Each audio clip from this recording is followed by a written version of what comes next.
Hi guys! Hello everyone! Hello mga Sisilab! Welcome back again to our YouTube channel and this is me, your Sisilabs Chading. And for today's video mga Sisilab ay meron po tayong i-review na isang pang Brazilian no, kung saan trending po ito sa Facebook. Oo. At marami rin kasi nagme-message sa akin at nagko-comment sa ating mga video na gawan daw natin ng review ang pang Brazilian na ito dahil sabi nila ito daw ay maganda, malambot, shiny at nakaka-straight ng buhok. Yan ang kiniklaim ng pang Brazilian na ito mga Sisilab.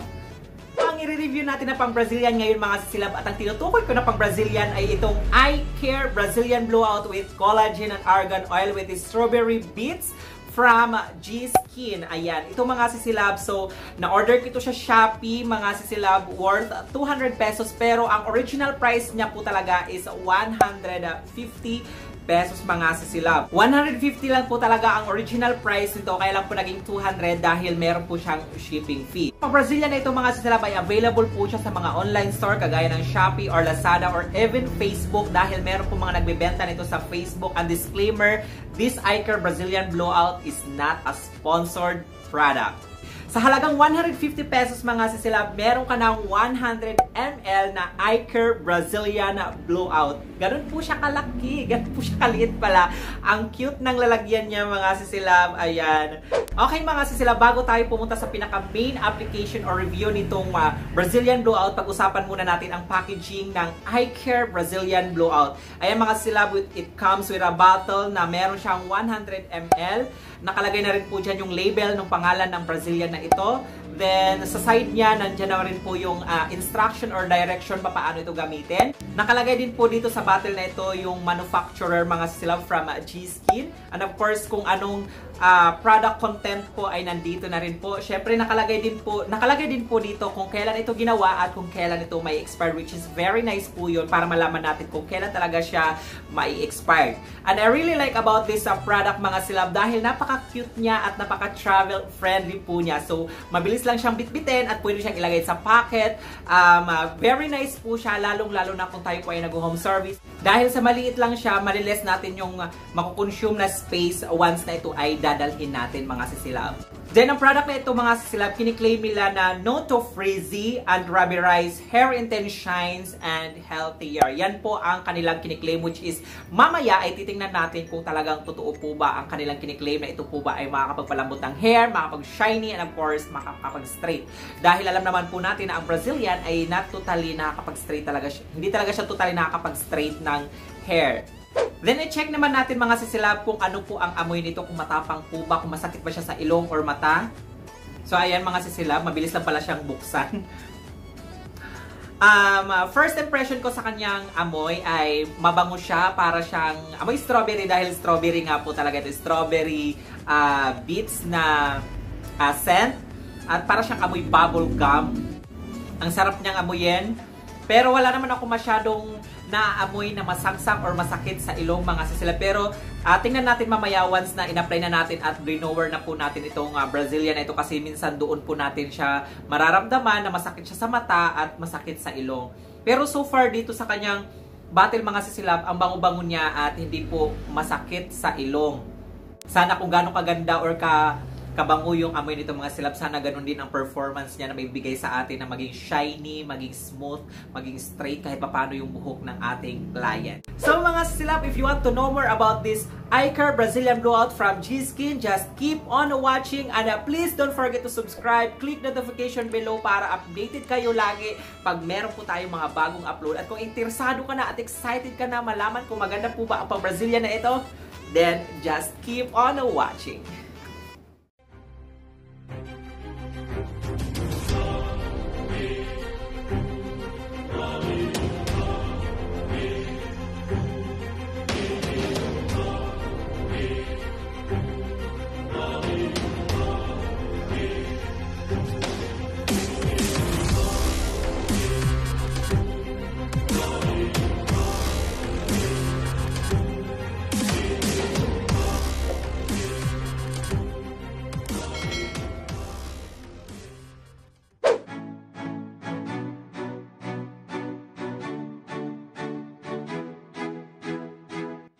Alright mga sisilabs, ito po yung client's hair natin na paggagamitan natin ng Eye Care Brazilian Blowout. As you can see, yung kanyang hair is may naturally curl po siya at hindi pa po yan siya nare-reband. Nagpakulay po siya mga 3 months ago and hindi naman siya ganun ka-dry, kaso nga lang ang problema sa hair niya is maraming tangles and of course ay wavy. So before we start mga sisilab, nakalagay po sa instruction na before tayo mag-apply ng ating Brazilian Blowout ng Eye Care ay i-shampoo muna natin siya, then after shampoo ay i-blower po natin. Since wala naman pong shampoo ang ating Eye Care, then gagamit po tayo ng ibang clarifying shampoo at shampooin po natin siya ng twice.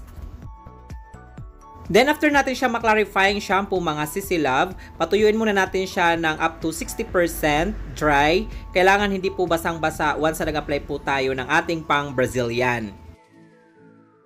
Then after natin ma-shampoo at ma-blow dry ng very light ang ating client's hair, ngayon naman po i-prepare na po natin ang ating Eye Care Brazilian Blowout at maglalagay lang po tayo ng tamang amount dyan sa ating non-metallic bowl. Then napansin ko pala dito sa kanyang formulation na pang Brazilian na ito mga silab ay hindi naman siya ganong ka-watery, then medyo creamy po ang kanyang formulation.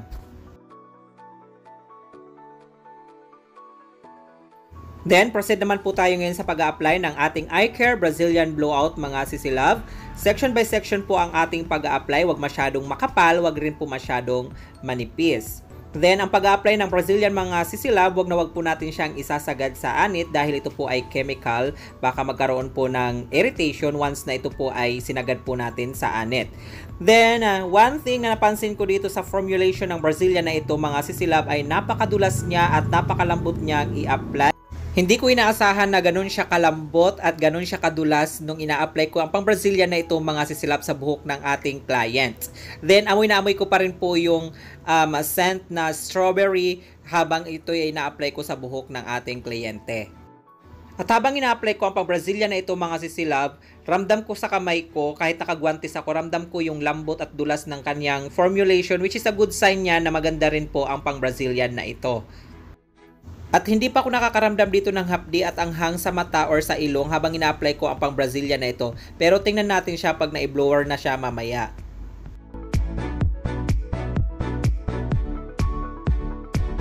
And by the way mga sisilab, pag nag-apply po tayo ng pang Brazilian, i-massage po natin ang buhok ng ating client para mas maganda po ang distribution ng pang Brazilian sa buhok ng ating client.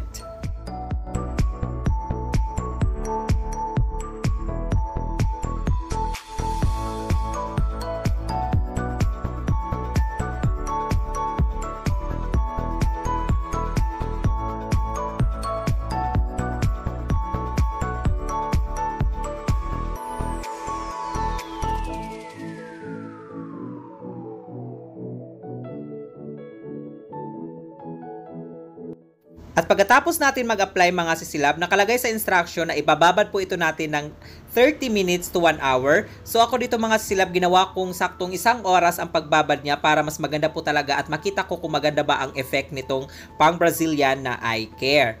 Then, after 1 hour na babad mga sisilab, so ito na po ang kanyang itsura. Ayan, medyo tuyo-tuyo na po siya at talagang nanuot yung pinaka-treatment or yung pinaka-Brazilian doon sa buhok ng ating client. At ramdam ko pa rin yung lambot at nakikita ko na nag-shiny ang buhok ng ating client. So, sinuklay ko siya dito mga sisilab. Then, after nyan ay in-next na po natin ang ating pag-blow dry after natin siyang maibabad ng 1 oras.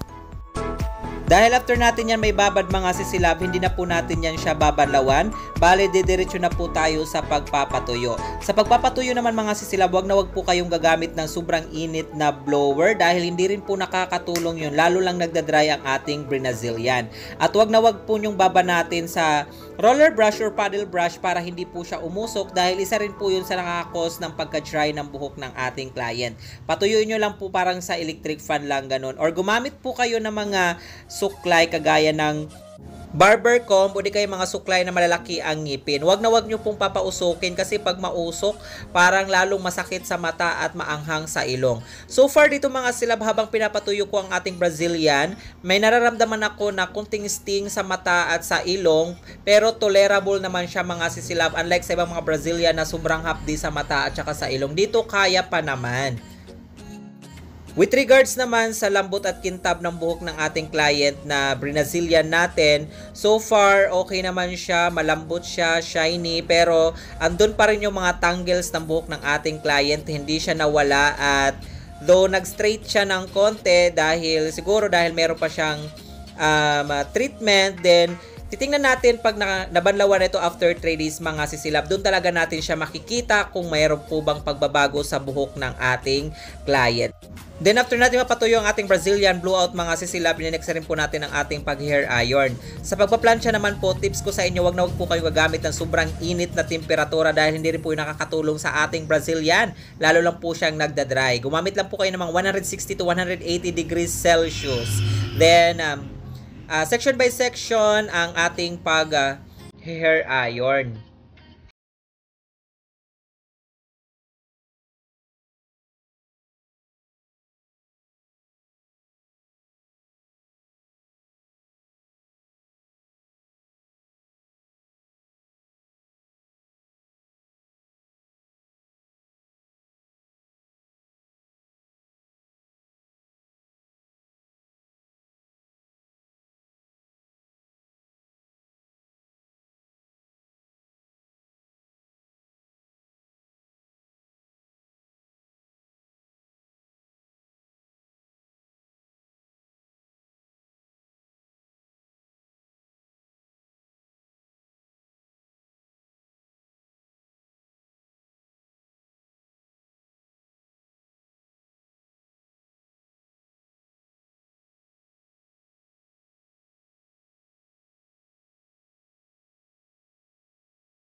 So ito na yung final look mga sisilab ng ating Brazilian gamit ang iCare Brazilian Blowout ng G-Skin. As you can see, syempre nag-straight siya dahil na-plan siya pero makintab siya at malambot.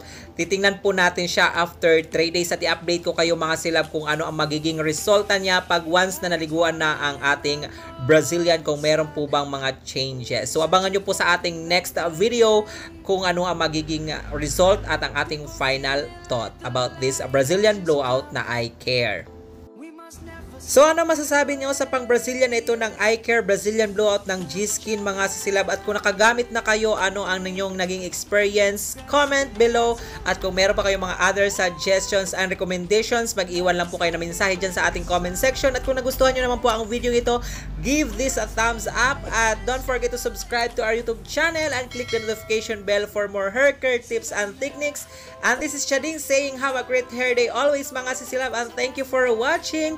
Bye! Savannah, the beauty of the world. Savannah, let's all take a ride. Savannah.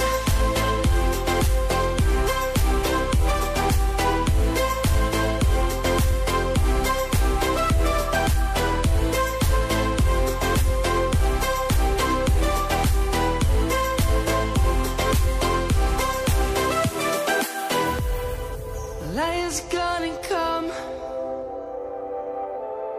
The birds have just begun. We will always take a stand.